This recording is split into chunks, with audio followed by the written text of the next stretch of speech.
Our news review now. We're joined by the head of news at the News Movement, Becca Hudson, and Politics Joe's political correspondent, Ava Santina Evans. Great to have you both with us this morning. Should we kick off with the sacking of Pam Bondi, sacked by Trump? She was in the job, wasn't she, 14 months. She's been criticised, Ava, for the handling of the Epstein files, and many of the survivors actually saying, look, this is karma for how you treated us. Yes. Well, I mean, yes, so she's the latest victim in the Trump sackings. She did release the Epstein files, but she also, sort of oversaw the blocking out of a lot of Trump in the Epstein files. There was an original release, actually, that had him named a number of times. That was later redacted and republished. So, if anything, you could argue she was rather friendly to the president. But, yeah, as I said, this is the latest in the sackings. We had Kristi Noem, who was sacked a couple of days ago, replaced with an Oklahoma man who is questionable. He was supporting one of the women who were killed during the Capitol riots a few years ago, so that's a rather questionable appointment. All eyes are on Caroline Leavitt. She has received some criticism from the president in the last couple of days. She could be up for a sacking. But this really does feel sort of, a number of the moves that Trump has made over the last couple of months. It looks like he's sort of attempting to blame the people who are around him, sort of clear the decks, perhaps get himself ready for the midterms later this year, perhaps curry some favour again with voters. Not sure how well it's going to pay off, though. You say blame the people. It sounds like blaming the women. Anything in that, Becca? If Caroline Leavitt's in the firing line next after Pam Bondi and Kristi Noem, and by the way, being replaced by men, is there a theme developing here? I think absolutely. I mean, I don't think anyone's labouring under the assumption that Trump is a feminist, but absolutely clearing out his kind of most senior female leaders when I think there are probably kind of male candidates who you'd also think maybe would be up for an appraisal of their role. And I also think this kind of smacks of a bit of a distraction technique. What is happening on the global stage for Trump has been, a huge miscalculation. It's not polling well at home. And so this kind of, I know what we'll do, we'll throw a dead cat, or in this instance, my Attorney General on the table to try and just look like, I'm strong and I'm in charge. I think it is deeply cynical. And she was a loyalist. These are people who are being sort of punished for sort of sacrificing their professional reputations to be seen to be loyal to MAGA and to Trump. And then, the tide changes and out you go. Well, still loyal even in the sacking. Yeah. I mean, Trump said Pam Bondi is a great American patriot and a loyal friend.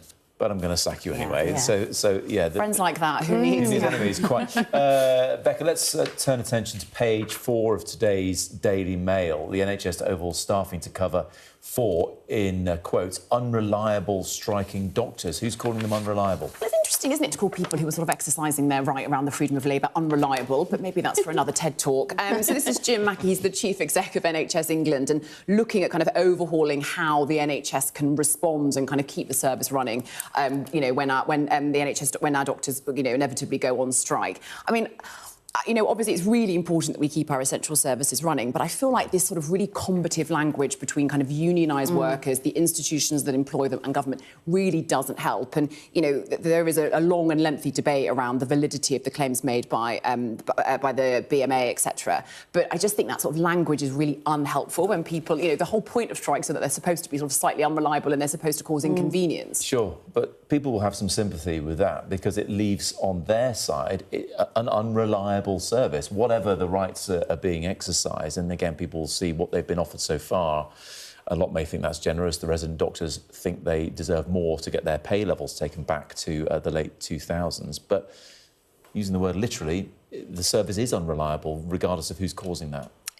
Well, it absolutely is, but that is chronic underfunding in the NHS. We've got a system that's over-bloated with middle managers and not enough doctors. If you speak to people on the ground in some of the biggest hospitals in the country, a lot of the times you'll have sometimes you have a 28-year-old managing an entire A&E. I mean, that just categorically should not be happening. So the argument that they're making is not just about pay, and I would stress that this is being, we are taking this from a story in the Daily Mail, so perhaps they aren't going to talk of the virtues of our resident doctors or, people who are going to go on strike. But I would stress that this is really about conditions as well as pay, and the 26% pay rise that they've referenced here is actually a staggered pay rise, so not everyone would receive that. If you are a doctor on the upper limit, of the salary. You know, if you're receiving perhaps over £150,000, you are not going to be entitled to that 26%. This is really for the people who are on the lower rungs of that pay scale. OK. Can we just move on to a striking front page of the Daily Mirror? These are the faces of the people betrayed by that rogue funeral director, Becca, Robert Bush, who yesterday pleaded guilty to some outstanding charges, including preventing, I think it's 30 unlawful burials, one count of theft too. The details of this case and the impact for the families involved is so far-reaching. It's unbelievable. It's such a vulnerable time of grief. There were corpses stockpiled, ashes of babies given to the wrong people. It's terrible. Staggering. It's such an act of cruelty, and like you say, kind of, you know, at the sort of lowest ebbs in people's lives when you are sort of dealing and processing with grief, to then realise that sort of what is such an important part of that process, so the funeral, the burial, the ceremony that is attached to it, you know, kind of wasn't what you expected. It is astounding, and I think the kind of, you know, the use of these pictures, like looking at these families and these victims of what Robert Bush was doing, I think, you know, is a really stark reminder of the sort of the deep cruelty of this crime, and the judge saying that there will, you know, very likely be a custodial prison sentence, which I think probably feels more than appropriate. But the people saying goodbye to their loved ones and now looking back on that time and it not being what they thought, you know, I don't know how you begin to sort of reconcile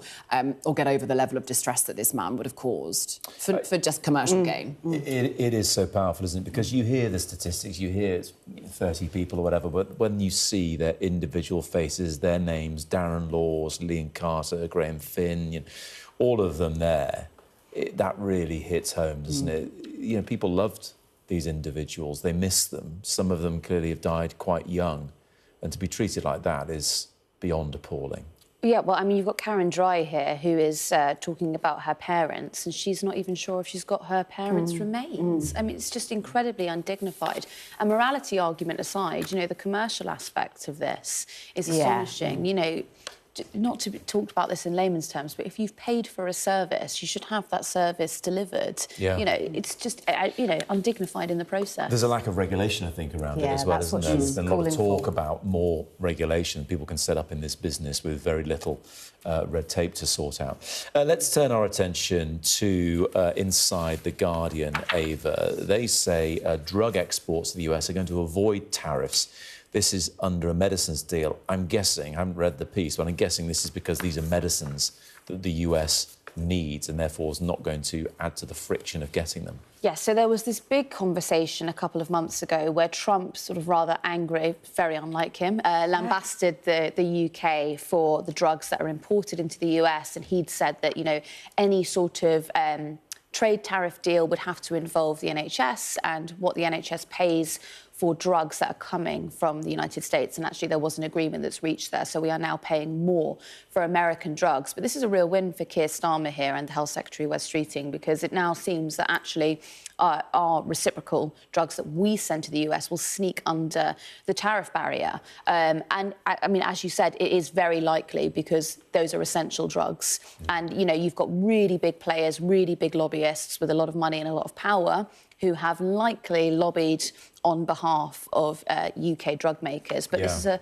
bit of a loss for the Republic of Ireland because they were hoping that they could undercut the UK and send more. Well, I mean, Trump hauled in a load of big pharma bosses into the White House, didn't he? And they all came and had something to offer because they're all stood there with him glowering at them. They weren't going to come empty-handed. So I wonder if this has been a result of that.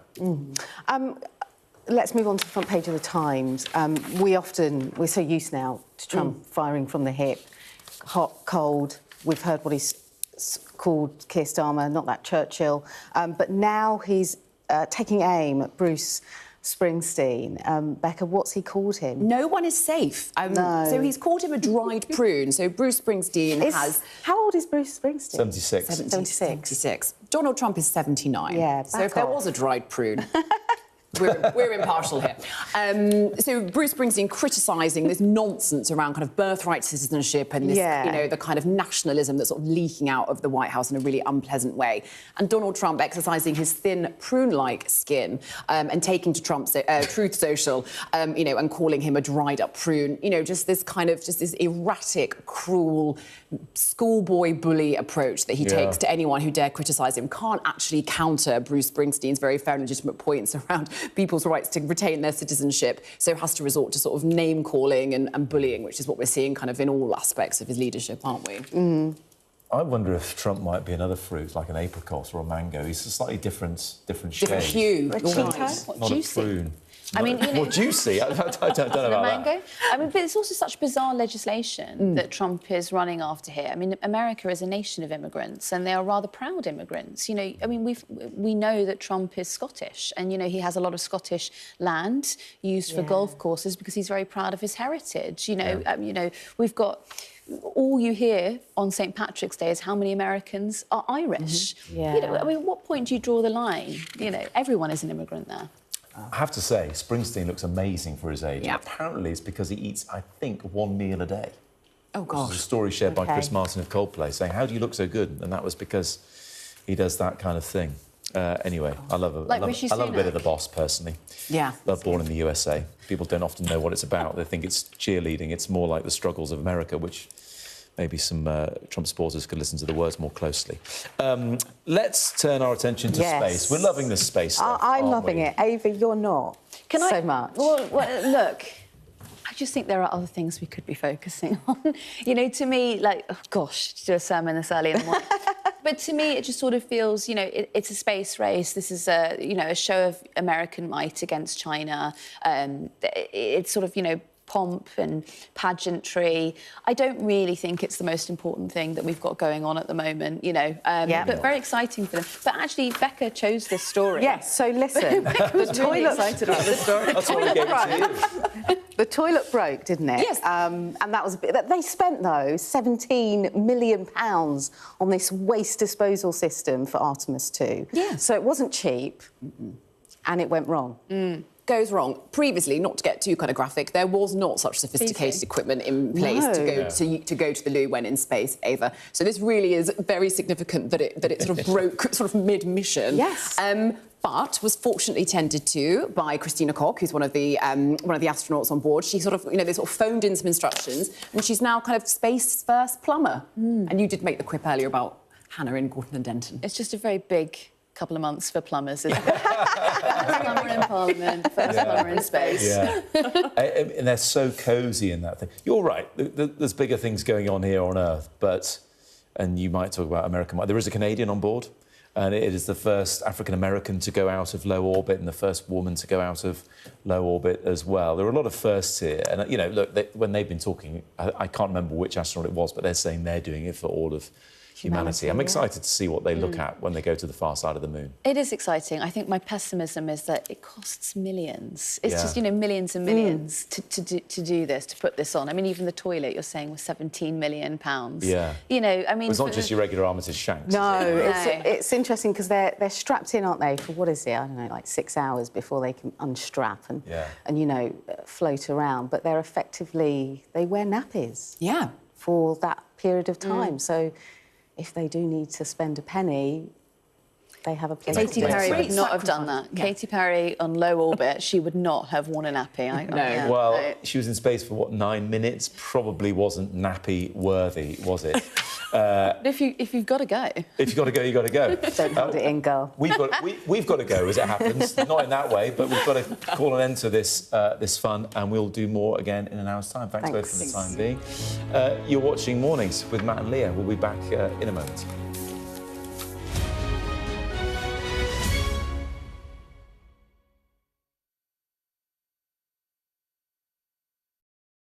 What's the best thing about being a Sky News presenter?